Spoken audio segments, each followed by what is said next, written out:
I broke this before. So I put my leg right there, and I lean on it. So it's gonna happen again. Okay. Is that clock not right? It's not. It's not. Okay.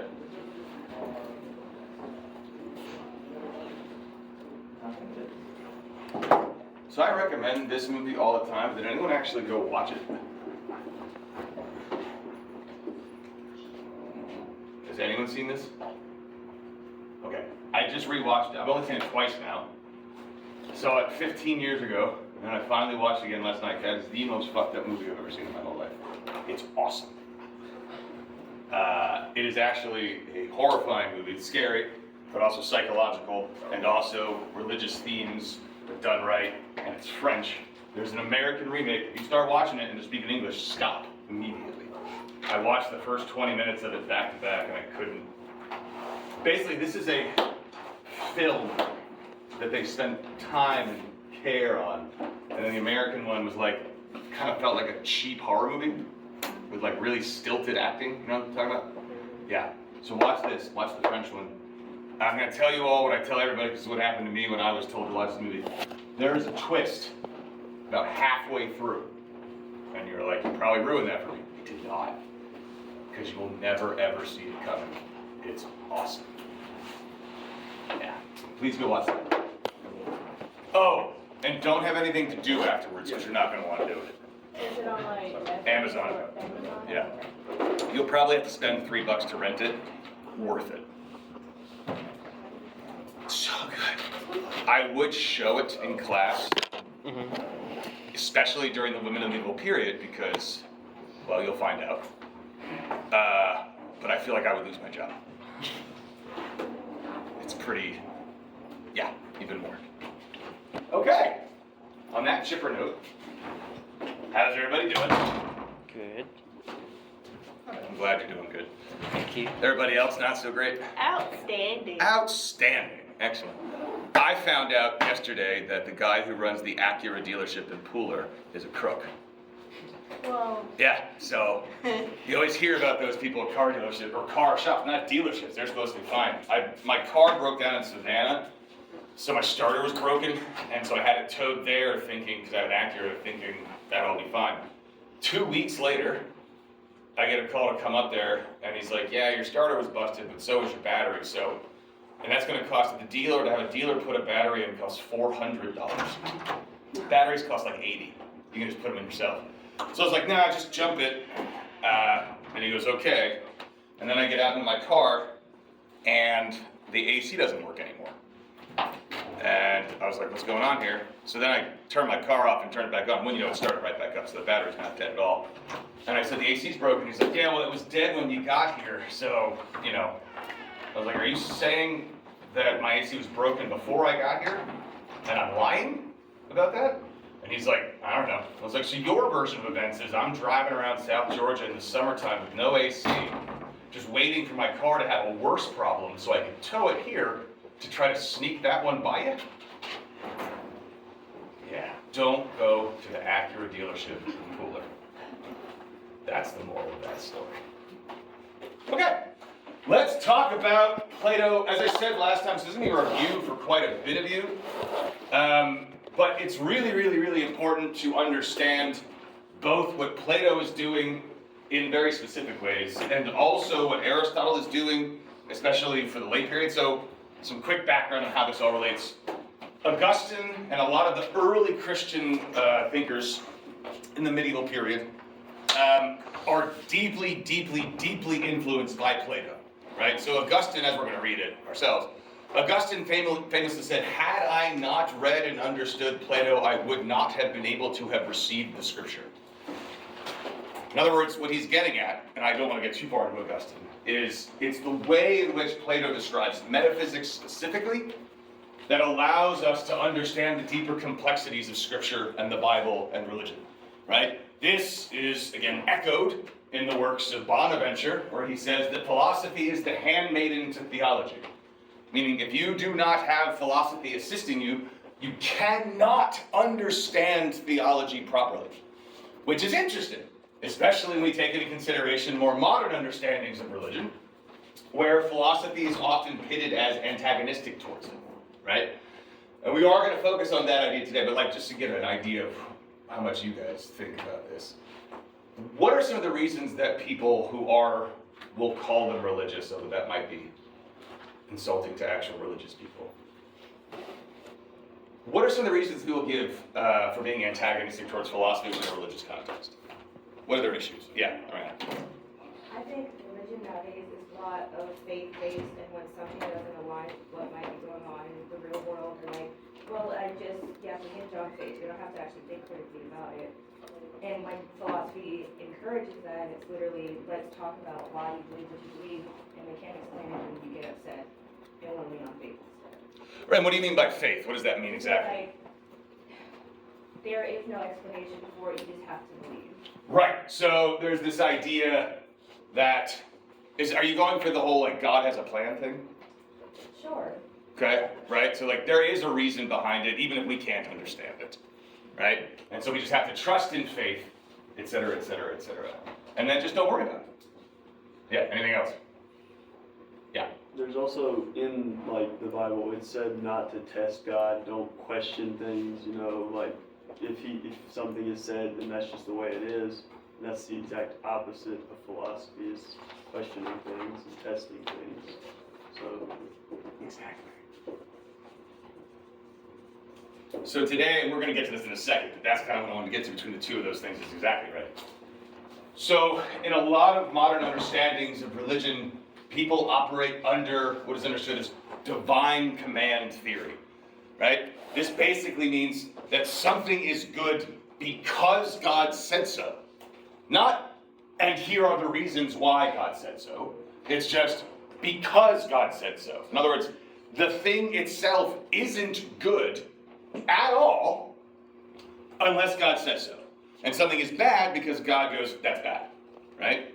And so we don't need any more reasons than that because God is the objective standard, right? God decides. And we might not even be able to understand the reasons, and also God doesn't even necessarily need reasons. It's just God said so, therefore it's good. That's all it is. Now, Plato does talk about this in the Euthyphro, and we're going to get to that in a second, but that's perfect. Good. Keep that in mind. So, some background on Plato for those that don't know. I'm going to start off today. Did anyone read the Euthyphro or has read the Euthyphro? Okay, good. So, we're going to start off today, for those that weren't in the ancient class, with a very brief background on Plato, how he writes his dialogues, and how you should read his dialogues. And then we're going to jump into the Euthyphro and talk about this specifically. So, for those that are not familiar, Plato writes in dialogue form. This simply means that he is creating a story, and that is the vehicle through which his philosophy is delivered. Almost always, except for like one dialogue, maybe two, Socrates is going to be at the forefront, right? Socrates was Plato's mentor, and so he features Socrates as the protagonist of all of these dialogues. How these dialogues break down is there'll be a guiding question. In the literature, it is known as what is the F question, right? F is just standing in for what is love, what is courage, what is piety, which we'll be talking about today. There you go. And he's always speaking, and this is important, he is always speaking with somebody, typically, who claims to know the answer to that question, right? So in, let's see, the law case, for instance, the question of the day is what is courage? So he's speaking to a general, law case, who claims to know what courage is. In the Euthyphro, which we'll be talking about today, the question is what is piety? And he's talking to a priest, and priests should know what piety is. But it's not just that they should know what piety is, it's that they claim that they do. And so what's going on here is Socrates is trying to find out the answers to these very important questions. What is justice? What is love? How do we run a country properly? What is the best form of government? Etc., etc., etc. And so Socrates in these dialogues is seeking out people who actually claim to know these things. They should know these things. He's talking to politicians about justice and lawyers and judges about the law. And when he comes to find out through grilling them, question after question after question, as you all should know, basically, is what? What does Socrates determine at the end of this endless grilling, these endless questions? Nobody knows. Nobody Right, let's do hands, but yes. Nobody knows. And so what is Socrates' conclusion from all of this seeking and finding no answers? Or He's the wisest man why is he the wisest man? because he doesn't claim to know anything, but everyone else does. Exactly. Right? So Socrates declares that he must actually be the wisest person on earth, which was prophesied by the oracle, which we'll talk about also today. Right? So his friend goes to the oracle years earlier and asks about Socrates, and the oracle tells him that Socrates is the wisest person alive.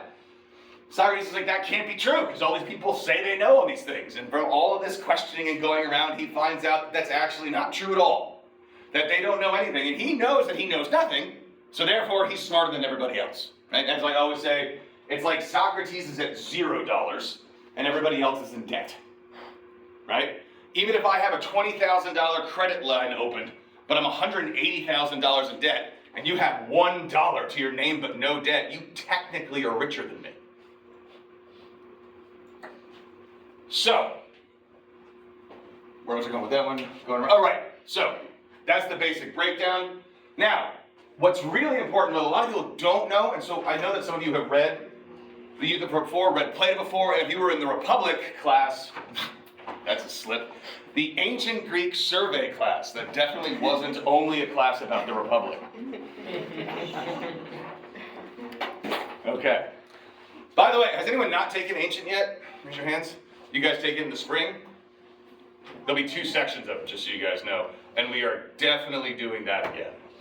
So if anyone didn't get to take the Republic class, we're going to do that. Well, actually, one of them will be on the Republic, and one of them will be on the Phaedo and the Symposium. So for those that were in the Republic class, and you just want to sit in and read the Phaedo and Symposium, you should do that. Cool? All right, cool. And it will be roundtable discussion style again. Now, when you're reading Platonic dialogues, some things you need to know. First, it breaks into 3 different periods. You have the early period, the middle period, and the appropriately titled late period.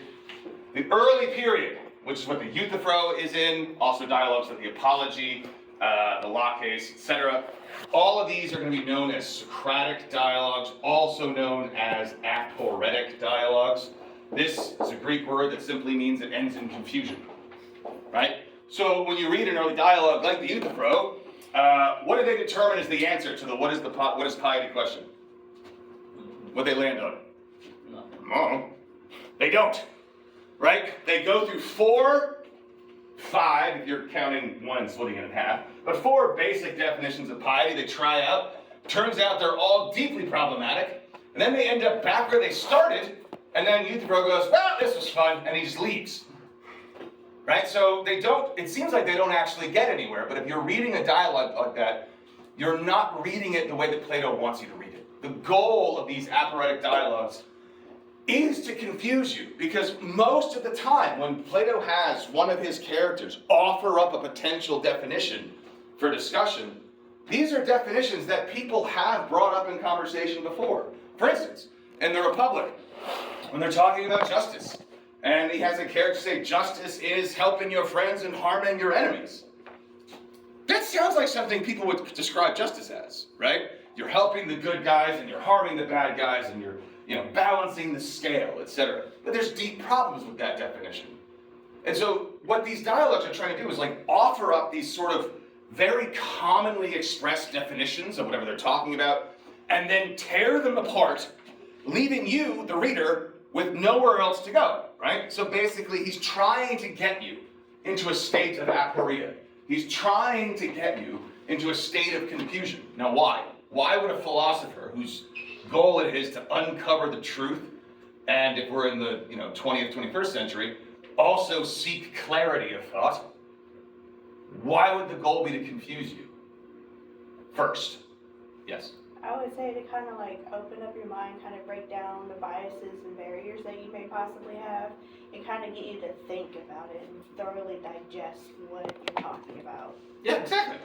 Yeah, right. No, so if I walk into a room and I have it made up in my mind that I already know all the answers to all this, sort of like every single political conversation that you have ever had with anybody.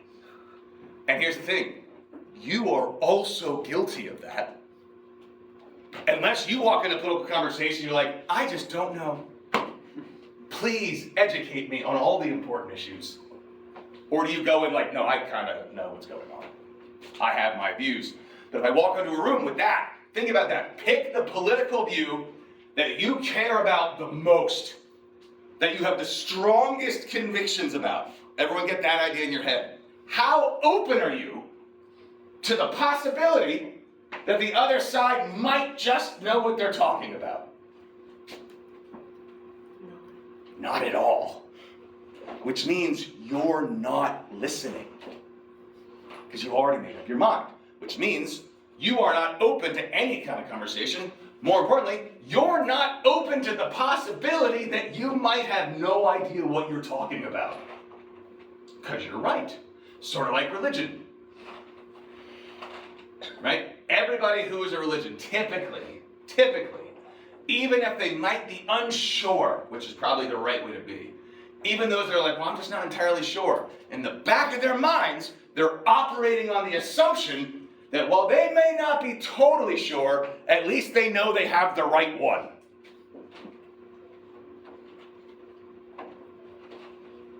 And that's exactly what's going on here. Socrates wants to sort of get rid of, right, all of these biases and prejudices when he's asking all these questions, not because he has the answers, but because he wants you to recognize that you don't have the answers. And so in this class, this is actually really, really important for this class, we are going to be talking about different points of view on Christianity. We're going to be reading Islamic philosophers and Jewish philosophers, and they have very different, really different, and sometimes very similar takes on theology, religion, the soul, sin, the afterlife, God, etc.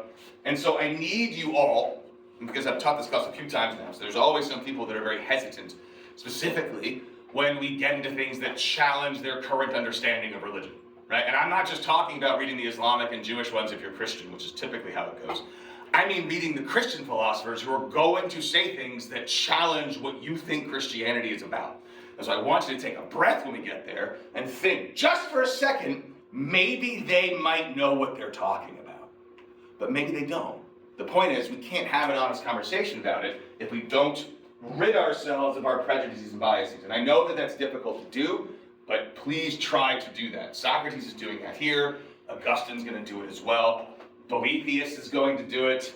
Abelard is going to do it. And also know this, that all of these philosophers are inspired by one another. So you have St. Thomas Aquinas, who had read all of these Islamic philosophers, and he just steals his proofs for the existence of God. That should make you think a little bit. An Islamic philosopher's proof for the necessity of God and divine action is ripped word for word. I'm not talking about plagiarism, because that didn't really exist back then. I'm talking about that it works for both. So how different are these religions, really, is what I'm getting at. Now, Ethan, get a point. I was like the discussion we were talking about at the beginning of class with Christianity. Yeah. And then when we started talking about politics, I thought about like education and politics and Christianity in schools, especially like 60 years ago, whenever like Christianity was forced into schools and like public education. That's kind of like something that like people that try to force religion on people like possess the fear that like youth and their children won't adopt that same religion, or that like they won't practice that same religion, they won't like possess the same beliefs that they possess, and that'll like challenge their beliefs and challenge their religion, and they view it almost like as a threat. It's like that, like a fear almost. Yes, very much so, right? So you hear very similar language when you hear about the encroaching threat of what, if we're talking about the 60s, right? The encroaching threat of communism, right? And so we can't have that infiltrating our schools and our systems, then, oh, that's what's going on. We hear those conversations today, right? It's very, very similar language and forms of expression as when discussing religion, right? Now, Plato, interestingly, is going to say that we should be asking all these questions and challenging, and yet Plato is also going to be pushing for an absolute objective truth about these things, right? So for Plato, his goal is, if we could just discover the actual truth, and we actually had that, then we should eliminate access to all those other ideas that are actually wrong.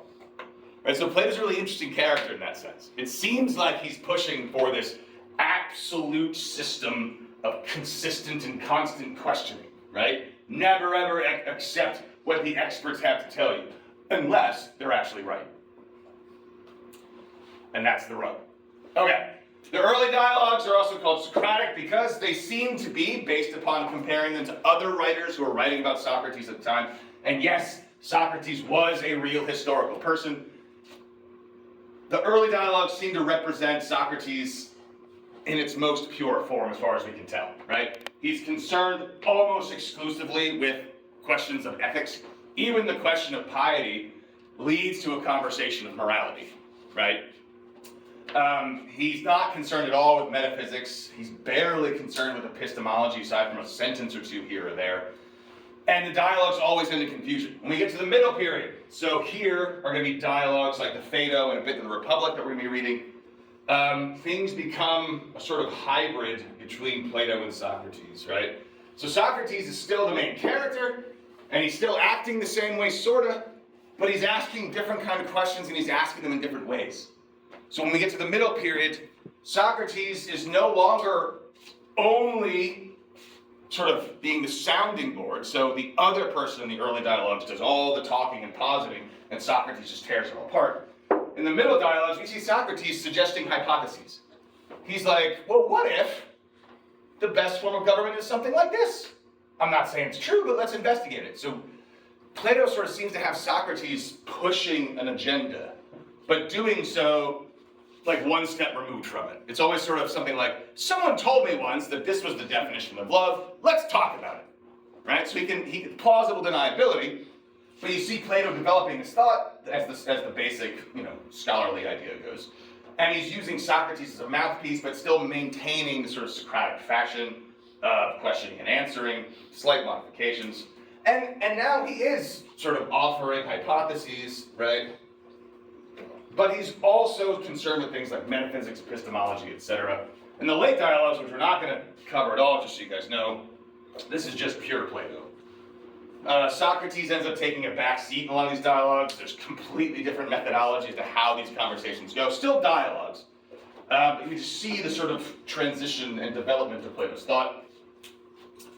And now, before we get into the actual text, a quick thought on how to read these. And I also want you to think about this when you're reading any kind of philosophy, right? So a lot of people will argue, especially in the analytic tradition. For those that don't know what that means, what I just said. Is everyone here not familiar with the analytic continental divide? Everybody knows what I'm talking about? Not really? Okay. So in the early 20th century, real quick, philosophy, there's a schism in philosophy. And it either gets lumped into one of two camps, continental, which is referring to continental Europe. So you have a lot of German and French philosophers, people like Husserl, Heidegger, Sartre, Derrida, Deleuze, Levinas, etc., etc., etc. And then you have the analytic tradition, which is going to be English and American mostly, and this is going to be people like Carnap, Quine, Frege. So the analytic tradition is very much a revolt against Hegel. And they basically say we need to start from scratch. We need to approach everything with a hard-nosed, logical approach, and we need to ignore, largely, historical context and try our best to not be influenced by our own biases and just come at this directly. Because it's just the truth and biases and emotion get in the way. Continental philosophy, generally, there's other things that divide them, but generally say you cannot possibly do that. And so by ignoring all of that, you end up getting into trouble. Now, there's pros and cons of both of these. Oh shit, I just lost my train of thought. What was I going to say about that? Why did I bring up analytic? How to read. What? How to read. One more time? How to read. It was another. Yes, thank you. Okay, sorry about that. So if we're trying to figure out how to read these dialogues, there are some people who would argue you need to just look for the arguments that Plato's making and try to break down these dialogues from a purely logical standpoint. And there is a benefit from doing that. And I would argue all philosophy, you should definitely be seeking out the actual arguments they're making. And Plato is an interesting way to do that. Some of it's really straightforward. Some of it you can just see the premises. He basically lists them in order. And you can find the arguments. And it's a good way, at least, at an initial surface read, to get a handle at what's going on in the dialogue. But because Plato is writing in literary form, there is also another way of reading it, which is called the dramatic, right? Here, and this is what's important for our conversation today and for reading Plato, and also for reading, I would argue, a lot of philosophy. Even though most philosophers aren't writing in a literally dramatic way like Plato is, context can matter quite a bit. So when you're reading philosophy, particularly when you're reading Plato, right? So we're going to be reading the Euthyphro. As I mentioned, Euthyphro is a priest. So when you're reading Plato, every single character that shows up in every single Platonic dialogue, that person was a real person in history. You can find them. You can look them all up. There's a fantastic book called The People of Plato by Deborah Nails. And she basically goes through the entirety of Plato's writings and looks up every single person Plato references or as a character and researches them and then gives you, like, as much as she can, an accurate picture of who they really were. Because Plato doesn't often depict people as they actually are.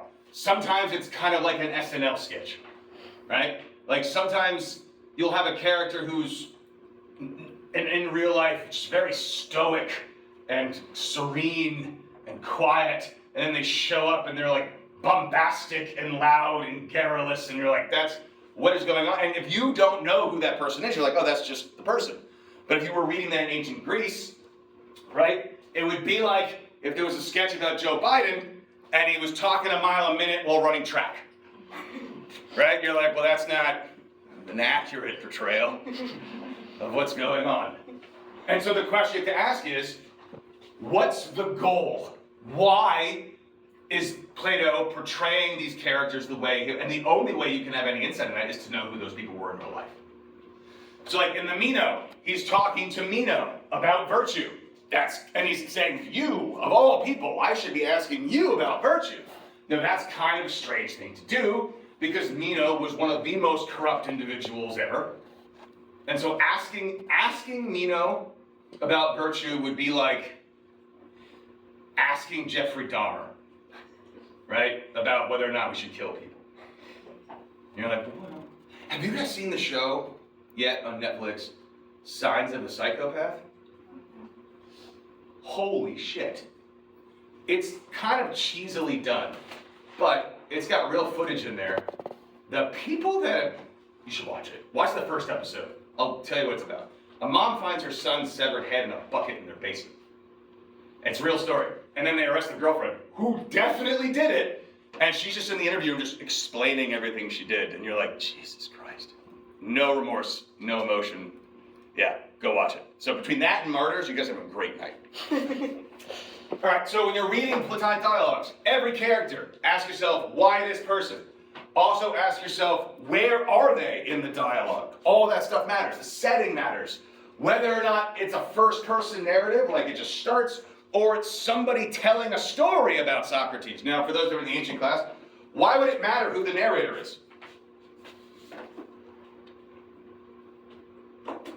Let me ask you a question. Do you have a friend who's told you a story, and because it's that person, you're like, nah. Like, I have this friend, good friends with Dr. Ransom, too, so if you ever want to ask Dr. Ransom a story about Barrett, he will back every word I just said, since I'm actually talking about telling tall tales right now. This is actually true. That's how every story starts.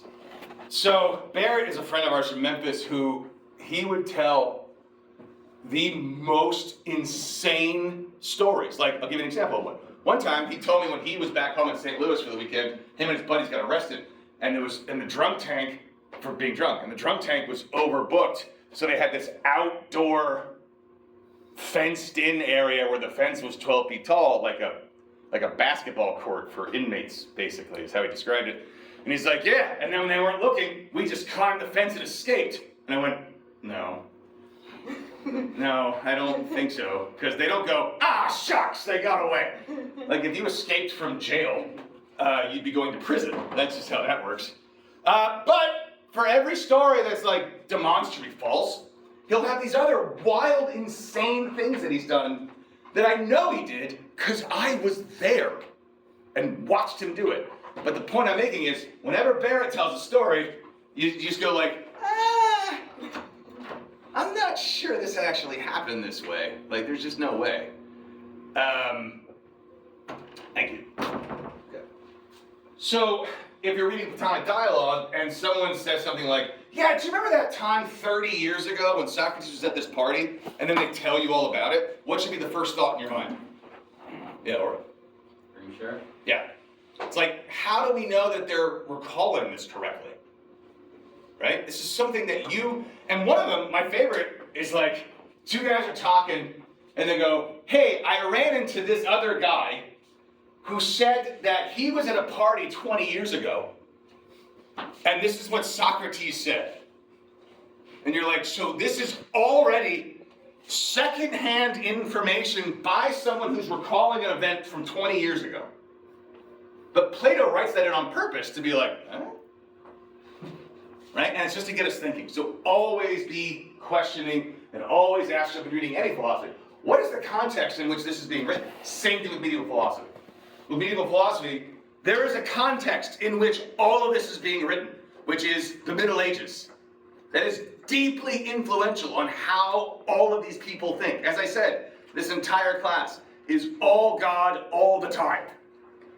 The way in which these people see the world is God first.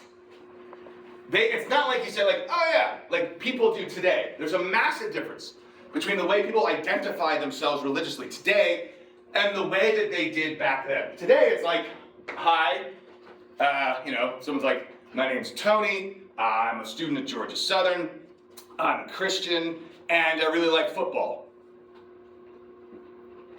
Being a Christian is like part of who they are, right? They are them, and they chose to be Christian.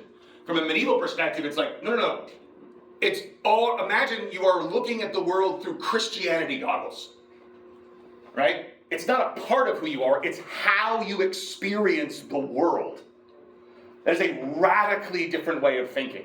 And so when you're reading these texts, sometimes you'll run into an argument where you're like, that's just a shitty argument. Like, that's a bad argument, and even if you're religious, like, I agree with the conclusion, that's terrible. How could they not spot that hole? Because they're not seeing it the same way that you are. There are going to be assumptions made in their arguments that you're like, that is such a flagrant assumption, but not for them and not the way they see the world. And I want you to recognize that and turn that lens on yourself. Because the way in which we see the world, particularly today in today's political atmosphere, it's almost the same.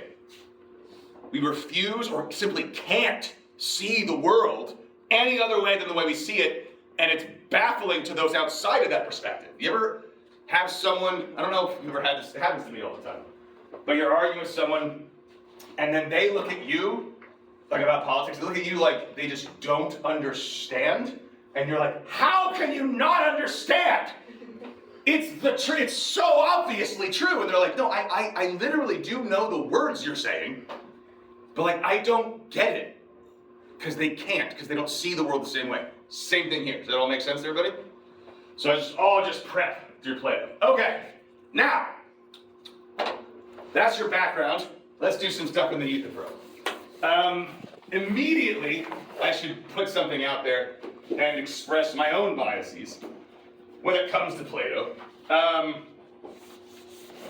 Typically, most people would argue that Socrates, Plato, because of the way that they write, are not religious. That's the standard. Socrates is often portrayed as a kind of super rational, antagonistic towards religion type person. And there's evidence for this in the dialogues, right? Socrates belittles mythology consistently, right? He'll say consistently that mythology of the ancient Greeks is complete bullshit. that Homer and all of those myths are just stories. And so people take these comments, right, to mean that Socrates is belittling religion in general and himself is an atheist. Now, I think that is completely wrong. You can make up your own conclusions. But I would argue that Plato is deeply religious and Socrates did definitely believe in the divine. It's just that Socrates did not believe in the mythology. I would also, so I just want to get that out of the way. And I think that actually tracks better with the way in which it's knowing that, because it's kind of hard to see how these medieval thinkers, particularly somebody like Augustine, right, who bases his entire philosophy on understanding Plato, could be so enamored by someone who is so obviously, to our readers today, not religious whatsoever. So I'd like to kind of dispel that myth. But in the Euthyphro, someone give me the plot. What's going on? Yes? Well, first Socrates is on trial for his famous trial, and Euthyphro comes to visit him, and he said, well, I'm also here, but I'm here to persecute somebody, which is his own father, for a murder. Right. Yeah. So then he's having a conversation, I'm like, okay, so why are you persecuting your father? Right. So, exactly right. Socrates is walking to the courthouse because he's going to his own trial, right? Where he's being charged with what? Corrupting the youth and impiety, right? Which is obviously the more important question of the day today. So he's walking the steps, and he's like, Euthyphro, what are you doing here? And Euthyphro says, I am prosecuting my father for murder. Long story short, what happened was, one of Euthyphro's dad's servants killed one of his dad's slaves. Right, there's a distinction between those two things. And so then, as a punishment, Euthyphro's dad tied up the servant, basically threw him in a ditch, and said, stay here until I get back. And then while he went to go get the local magistrate or whatever, the guy dies from exposure, right? So he killed him, basically, but, didn't mean to, but he did. If you tie someone up and throw them in a ditch outside and they die as a result of that, you're going to get charged with murder, basically. So Socrates is floored by this, and I know this is review for a lot of you, but just bear with me for a few days here. Socrates is floored by this because in ancient Greek culture, you simply do not turn in family members for crimes that they have committed. You just don't, even if they didn't. And Socrates is just baffled because he's like, I don't understand why you would do this. To show you and to explain just how extreme that would be, it would really, really be like today, your mom comes home, you're already home, your mom comes home soaked in blood, right? And you're like, what happened? Where's Dad? She's like, it's just us two now. Right? So your mom, like, did you murder Dad? Yes, I did. Yes. His head's in a bucket in the basement. And then you knowing that, and then you turn in your mom, and then you're talking to your friends, you're like, this is crazy, man. And they're like, yeah, I can't believe it. And you're like, I know. They're like, I can't believe you turned her in. Like, that would be the reaction of any Greek for what's going on, because you just simply don't do that, right? So Socrates says, why would you do that? Why would you turn your dad in? It's just crazy. And what is Euthyphro's response? Kill somebody? Nope. It's not because he killed somebody. Yeah? Ariana? Is it because he was like, if the family member did it, then the blood is also on your hands, and you're also sort of guilty of that too? Not exactly. Yeah. Because he's a pious man. Yeah, he says, because it is the pious thing to do. Right? You got something more? Yeah, and he also kind of claims that everyone else's idea of beauty is wrong. Right. Exactly. Which would track, because Socrates is like, well, I don't, for Socrates, like, you're going to have to explain that a bit, because he's like prosecuting your father. He's like, wait, I'm getting ahead of myself. So when he says this, he's like, wow, you must really know what piety is, because that just doesn't make any sense to me, right? And this is why it's important to know what kind of person or what occupation the person Socrates is talking to has, because Socrates asks him, like, well, why do you think it's the pious thing to do? And he basically says, just paraphrasing, because that's what the gods did, right? And what he's referring to is Zeus and the other Olympic gods, well, Zeus in particular, killing his father. And why did Zeus come back and kill his own father? What did his father do? His siblings. He ate his siblings, right? A lot of them. So he eats his siblings, so Zeus is enacting revenge, right? So his dad killed other gods. Zeus kills his own, defeats him, right? Comes back and takes his vengeance on him. So he's like, look, if we look to the mythology, there is precedent for this. Obviously, if Zeus is doing it, it's good, it's pious. And what's Socrates' response to this? Yeah. Well, I guess I'm like introduce my question about this because it was confusing. Sure. Okay, so how like Euthyphro was like, well, Zeus is the most just of all the gods. He never said he was a just god, just the most. Yeah. And then that's kind of the standpoint. And then Socrates being like, well, gods don't really agree, they argue, so how can you say, there's justice in that? Gods themselves even argue about these things. Right. Yeah, so we're actually going to get to that point. That's the second definition. We got to get it, because for today's conversation in particular, what he says next actually really, really, really is important. It's going to set the stage for me. We will get to that, though. Socrates essentially questions Euthyphro, who is a priest, and he's like, well, wait, do you believe that story to be true? Like the mythology? And Euthyphro says, yes, I do, right? Which now means that Euthyphro has said that he believes in the mythology. And by that what he means is he believes those stories to be true. Now, notice that. And what does that compare to in, say, today's religious worldview? What would that be like an analogy to? Yeah. All of the stories in the Bible. Yeah. Genesis narrative. All of it. Specifically, that it's literally true. That Moses literally parted the Red Sea. That Christ literally healed blind people. That Christ literally died, rose up, etc., etc., etc. All the miracles literally happened exactly that way. God literally spoke to people. Because it says, and God said, right?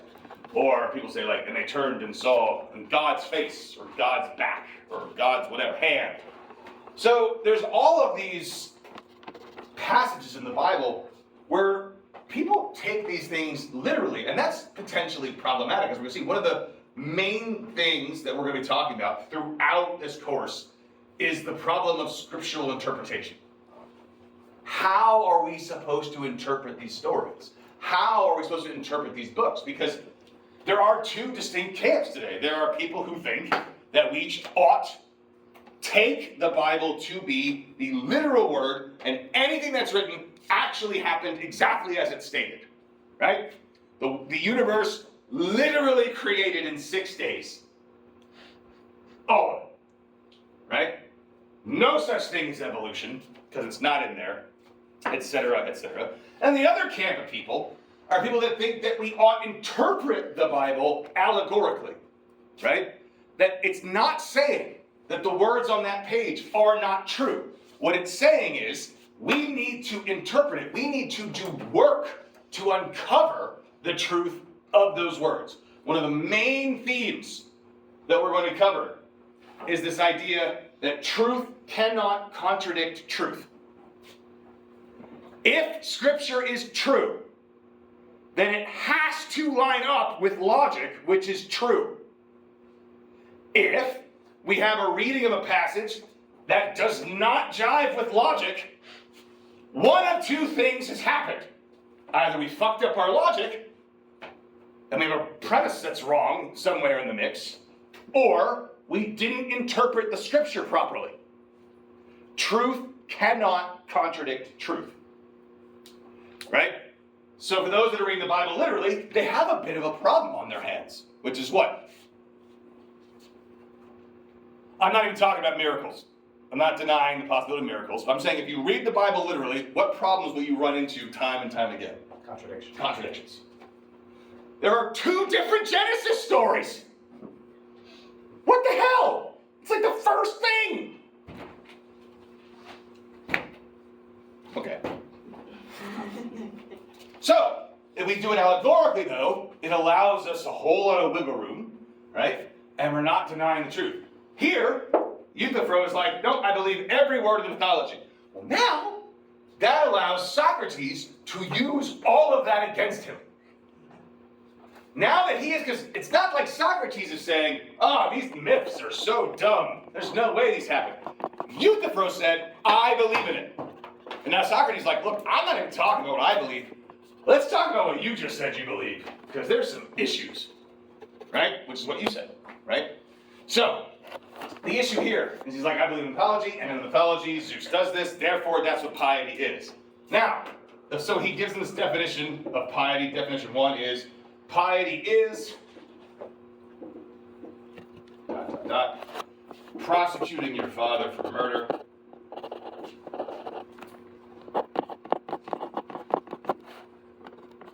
Which is a problematic definition because, this is just an easy one for all you who are in my intro class. It's specific. Yeah, it's specific. It's an example. That's not a definition, right? I'm sure there are more, even if that was pious, which that's suspect, right?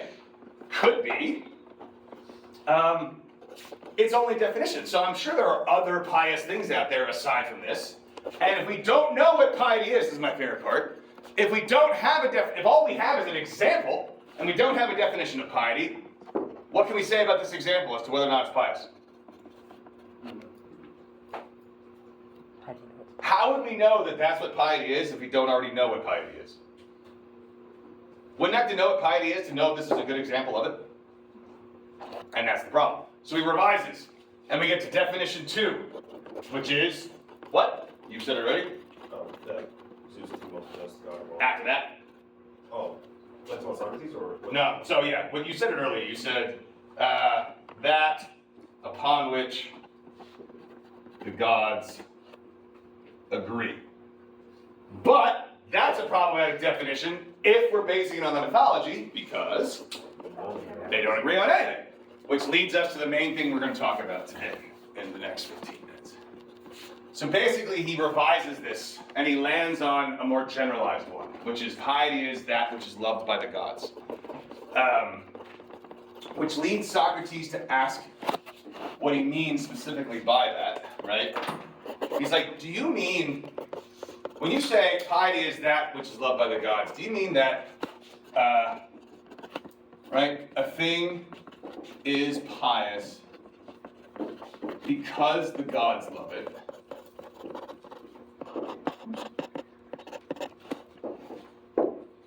Or, these are new markers, Jesus Christ. There we go. The gods love it because it is pious. Which one is it? Right, someone tell me why that distinction or that dichotomy. What's that dichotomy trying to break down? Yes? Are things inherently pious or are the gods the ones who make them pious? Exactly, right? Is piety bestowed upon the thing by the gods, or is it already pious? In other words, it's breaking down subjective and the objective. Right? So typically when you're teaching Plato, this is the Euthyphro problem's main concern. Subjectivity versus objectivity, opinion versus knowledge, etc. For today's class in particular, because this is going to be a theme that is in medieval philosophy, there are going to be philosophers who argue, no, it is not this one. God does not decide what is good and then in that decision makes the thing good. Rather, because that would mean what? If God just goes, this marker's good, that podium, obviously not, it breaks all the time. What's wrong? Yeah. It means it exists outside of God. No, reverse that one. In that one, it's like if God says, this marker is pious, I'm saying this marker, this one's good. That means it's completely arbitrary. It's God's just making decisions willy-nilly. On the other hand, if God looked upon this marker and recognized that marker's goodness, that would mean that there's an objective standard that exists outside of God. And that's kind of what Plato's pushing for, and that's why people say, see? But there are other religious thinkers, Christian thinkers, who go, no, maybe you're interpreting God incorrectly, right? So that's what I want to talk about. But what do you guys think, right? Because this is the problem we run into with divine command theory. This is why I wanted to focus on Euthyphro's belief in mythology. There are two ways of understanding morality from a Christian or even other religion standpoint, right? So very much so it is Islam as well, Judaism. So this idea, who decides what is right and wrong? And where does that value come from? Is it the case that God literally decides what is good? So let's take an example of something like stealing, right? Is stealing wrong because God said it was? Or is stealing wrong and that's why God said it was? And here's the catch. If it's the second one, what makes it wrong? Because it's easy the first way, right? It's so much easier if the first one was right. Because you're like, well, why is stealing wrong? Because God said so. God's the one who made it wrong. Case closed. We don't need to have any further discussions about it. I don't even care what your opinions are about it, because you're wrong, because God said. And that's really useful, because we can say like, well, what about starving children walking into a bread shop, and then they take a loaf of bread, and then they eat it. And they're like, wrong. God said so.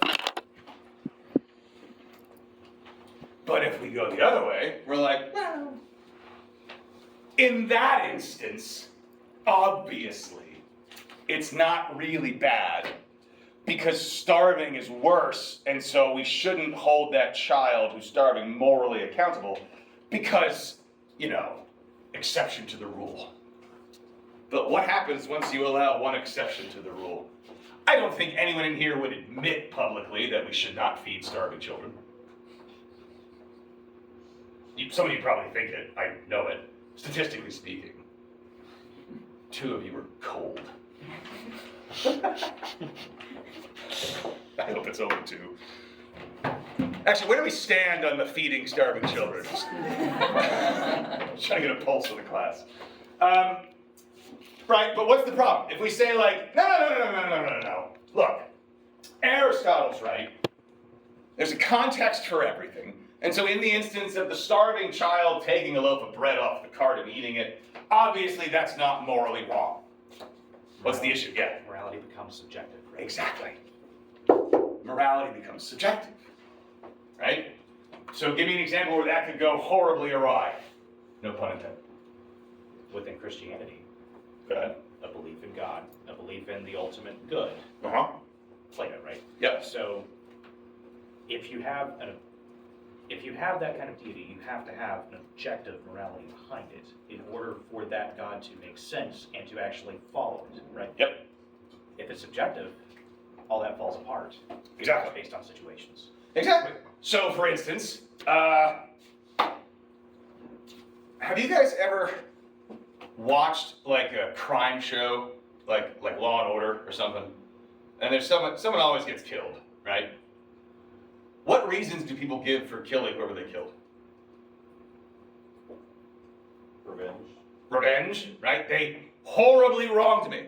And if I know one thing about Law and Order SVU, they always were horribly wronged. And yet sometimes they kill their attacker, right? And we're like, okay, well in that instance, murder's not wrong, obviously. But what about like non-revenge ones? You're right about that one, right? So what are the reasons? What reasons would you give for killing someone? Sport? Sport.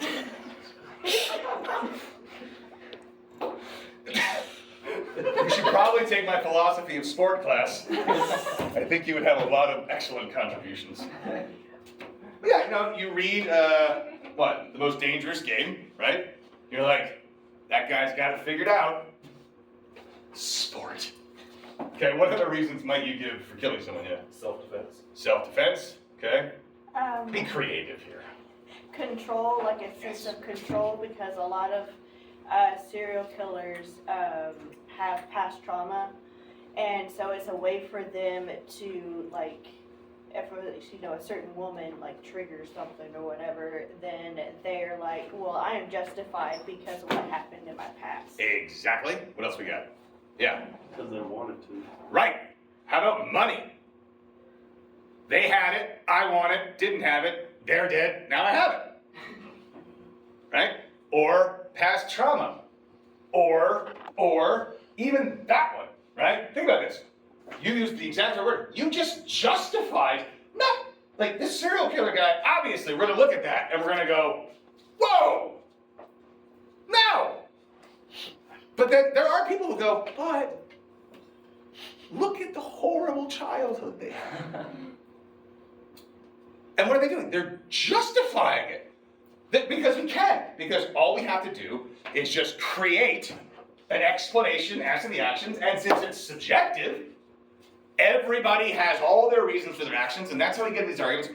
This leads to, because there are some people, whether they say it publicly or not, there are definitely some people who go, it's not really the serial killer's fault.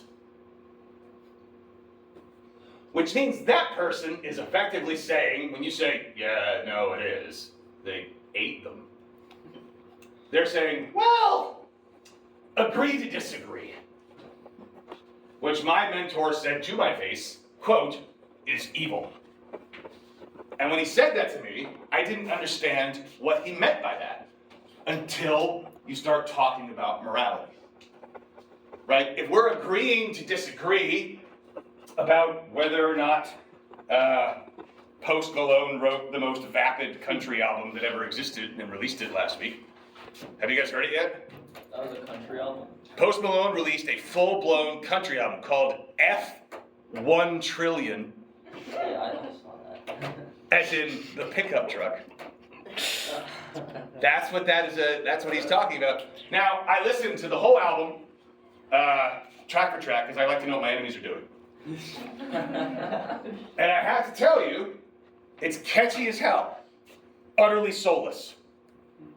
Right? It's weird. You can write songs, you're like, okay, this is not, I don't know how this isn't good, but it's not. Right? Where was I going with this? Not that I want to kill Post Malone. I know that.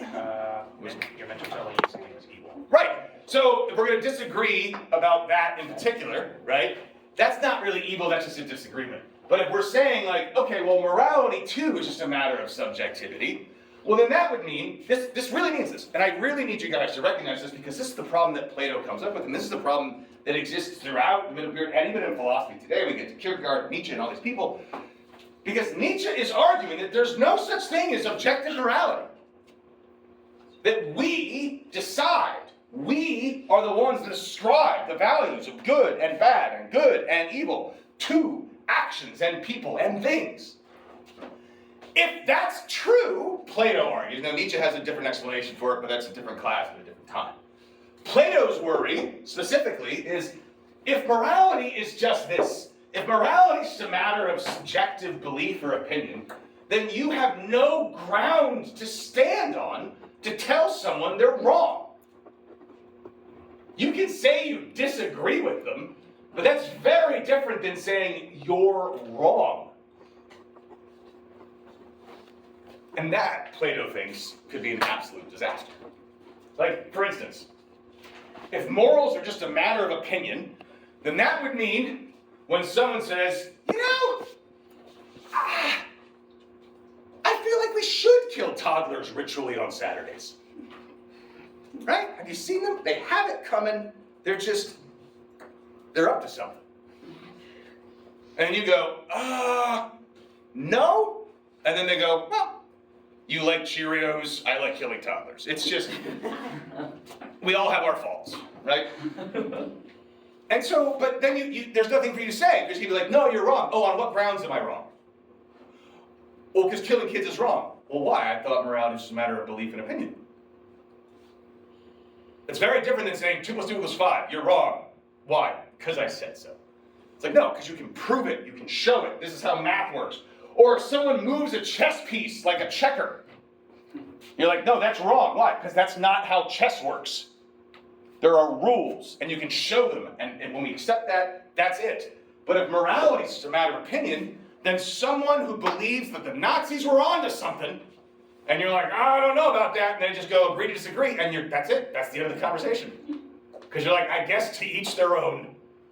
But we don't act that way, Plato's going to argue. We act like it's this because he actually believes it's like that. When someone says the Nazis were onto something, we react as if they are actually wrong.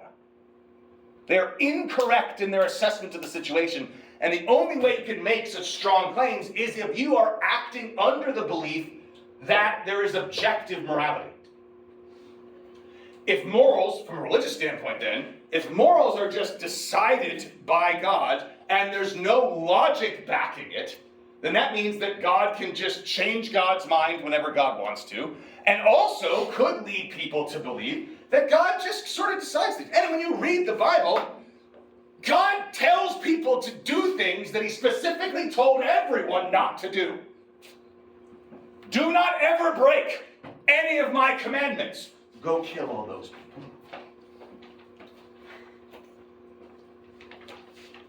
Yeah. Doesn't this like lead to like the problem of evil as well? How so? Whereas like understanding like evil being a thing that exists. Like I hear something about like ultimates, and like if it's God, then if evil has to exist, then it's an objective thing. Like, so wait, why is it here? Or it's like, well, people just do bad things, and God said don't do those things, so therefore they're evil, which is just like this objective.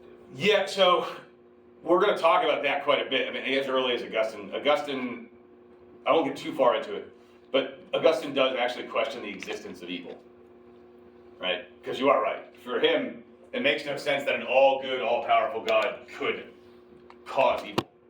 If God is all good and God is all powerful and everything God does comes from God, then anything that God produces must necessarily, logically, be good. Which creates a whole other can of worms, which we'll get to, but yeah, in a way. Yes? I was just going to follow up on that because for like those questions, when it's like, is it pious outside of like what God says because it is pious or whatever? Right. That's like when sin comes into play, I guess, and they, that idea that God doesn't like sin because it is bad, and then it leads to the invention or creation of the devil. Well, if we're going based on scripture, that was already there, right? So, yeah. And then that and then it does challenge the concept that God is all good when some people can believe that because evil does come from God that he is not all good, and you have like that duality. And I was just kind of like feeding off on all that because I know some people do believe that evil can come from God and that God is just all good. Good, right, but that actually leads to the question, and that's the thing that is kind of driving medieval philosophy, sort of just to build on what you just said there. You said some people can believe, and then you X, Y, Z, right? Whatever it is.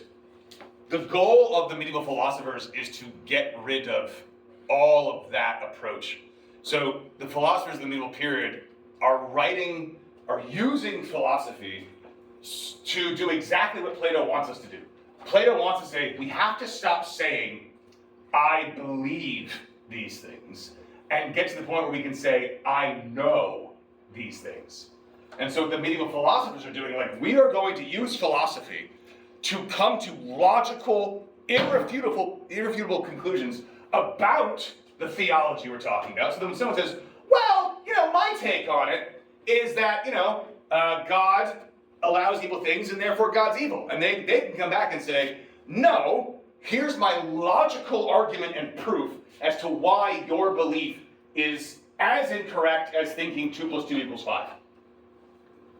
So they're trying to get away from this specifically. The medieval philosophers see the danger because this right here, this is why we have disagreements on religion. people read the text, they say, God obviously meant this. And then people read the text and like, no, you moron. He meant this, or this, or this. This is why people can use scripture to justify horrific actions, right? And so if we're going to actually try to understand God, and if God is God, then there is an objective truth for us to discover about God. And the more we can understand God, the more we can understand the world and our place in it. So initially, from the Augustinian and then early Christian tradition, that's the idea. Like, we can use logic to try to understand God, because if I can understand things about God, then I can understand more clearly what God has created, and then I can understand sort of principles of the world. Now, when we get to Aquinas, actually, reverse that. Aquinas says, if we want to understand God, we understand his creation. But they're both doing the same thing. They're both using philosophy and logic in their approach to understanding things to get to absolute objective truths that are provable about God. So this is actually the critique that Kierkegaard makes and Kant makes on the medievals, which is, you are trying to prove things that you can't. But for the medievals, they're like, no, we're trying to use logic, which God gave us. God gave us reason.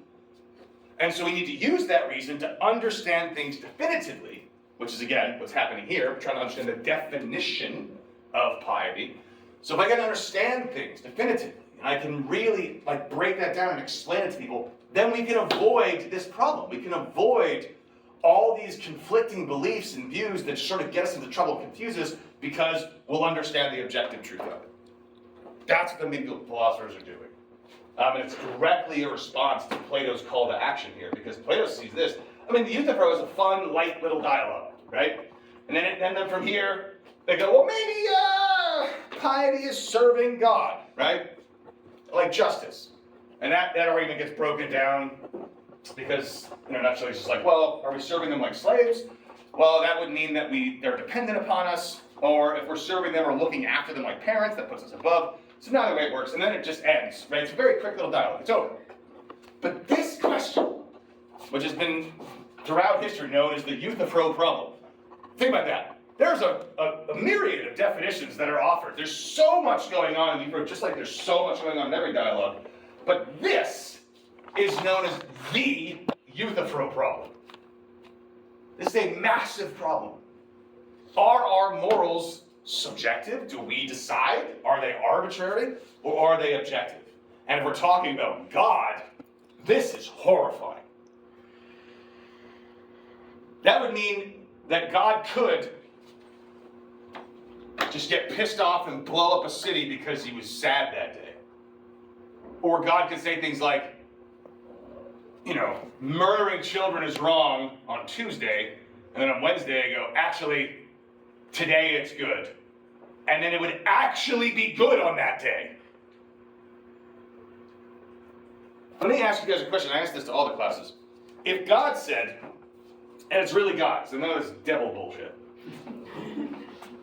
So it's really God, and God said to you, came to you, actually spoke to all of us, so there's witnesses.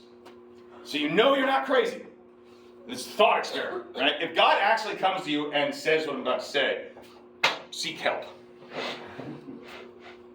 But if God showed up, just walked. I had a vision of what that would look like. He was wearing a suit. And he did have a big, giant, bushy beard. So God walks in and says, listen, all of you now, to get into heaven, which by the way is real, you have to murder 8 innocent people. Doesn't matter who or when, you can do it all in one fell swoop, I don't give a shit. But if you want to get in through those pearly gates, 8 dead. Yes, who here would do it? I have a clarifying question. Because you rose your hand, I was a little worried. Okay, go. No. Ooh! If we didn't do it. You go to hell. But forever, or is it How about purgatory for most of it? What is The point is, you guys are like capitalists. Jesus. You're like, all right, so what's in it for me? That's not religion. Religion is God said so. right? So God says murdering people is now God's wish. Who amongst you would do it? And here's the scary part. Is anyone willing to say they would do it? It's really God. It really, really is actually God. So some of you, no one raised their hand yet, or at least aggressively. So that's good. I looked at it not for that exact reason, but it's to point out, because you mentioned it, it kind of like a resurfaced memory of mine. It was like, I asked my dad this question. I was like, well, because it was like something like the story, like, I can't remember the name of the guy who almost killed his son, but the guy said, it's like, Abraham? Yeah, I was gonna. And I was like, well, Dad, if God asked you to kill me, would you? And he said, "If that's what God wants, son." I'm like, I see, got it, thanks. Yeah. No, I gotta get through this. Actually, you haven't spoken. You in the back. What's I up? was just gonna say, like, how innocent are we talking when we talk about? How innocent? Yeah. Nobody's innocent, Is really. there a little bit of wiggle room there, maybe? Kindergarten and below innocent. I know, why would you know their like unplug it thing the day before they were scheduled? All right, look, how about intentions matter? If you thought they were innocent, God's like, it's fine. You know, that guy was really sneaky, right? So, but the point is this, I always ask that, and in the context of this, and there's always, usually, there's like 2 or 3 people that are like, well, I would do it. And then I always go, what? And they go, yeah. And then everybody looks at them funny. But then some kids, even though they raise their hand, they're like, well, I get it. Right? But if you make the situation worse, right? So the example I always give is some people have been willing consistently, and the 12 years I've been teaching college, there's always a few people that are like, I would kill people if God told me it was good. But then, and you may have already heard me use this example, I apologize for the gratuitousness of it. One time, because this woman was adamant, she was like 45, she said that she was very certain, it was a little scary. She's like, well, if God said so, I would definitely kill 7. How long do I have? I was like, Jesus Christ. She's already started planning, she's making a list. So I had to come up with an example that I thought there's surely no way that she would agree to this. And I know you may have heard the story before, for those who haven't. And so when I thought of that today, I was like, all right, change the example. From now on, God said that kidnapping and molesting little children is good. Would anyone here do that? And 2 of the 3 hands shot down like a rocket in reverse. But that woman's hand stayed up. And I just thought she didn't hear the question. And I was like, wait, so you would do that? She's like, well, if God said so, then yeah. And I was like, do you have children? And she said, yeah, why? Now, I always retell that story, not just for shock value, but also to prove the point. For people who believe this, or think they believe this, that anything God says is good, someone else can say, well, given the extreme nature of that example, and they're like, the only thing you can say is, well, God wouldn't do that. In which case, the response is, why? And the answer is, because doing what I described would be wrong. So is God dictating what's right or wrong, or is God following what's right or wrong?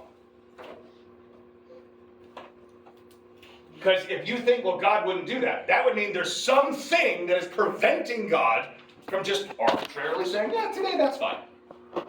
Which means there's a standard. And this could mean that God is never wrong, because God, being God and infinitely wise, always knows what's right. But he's not the one deciding what's right. And that's the question. Which one is it? And in medieval philosophy, for the rest of the semester, we're going to do a little bit more Plato, and then a little bit of Aristotle if we get there. But that question is at the core of it. Right? So when I say they're looking at everything through a religious lens, they're wearing religion goggles. Everything. Sound all right? Cool? All right, here's the thing. For today's Tuesday. All right.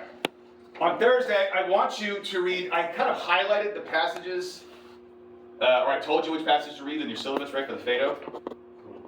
All right, so read those. If you want to read the whole Phaedo, please do. It's one of the most beautiful dialogues. But we're going to focus specifically on Socrates' proofs for the existence of God, which are proofs that are taken up by other people later on. So we're going to dive right into that and do some fun logic, religion stuff. It's going to be great. And remember, find flaws in them. I'll see you guys on Thursday.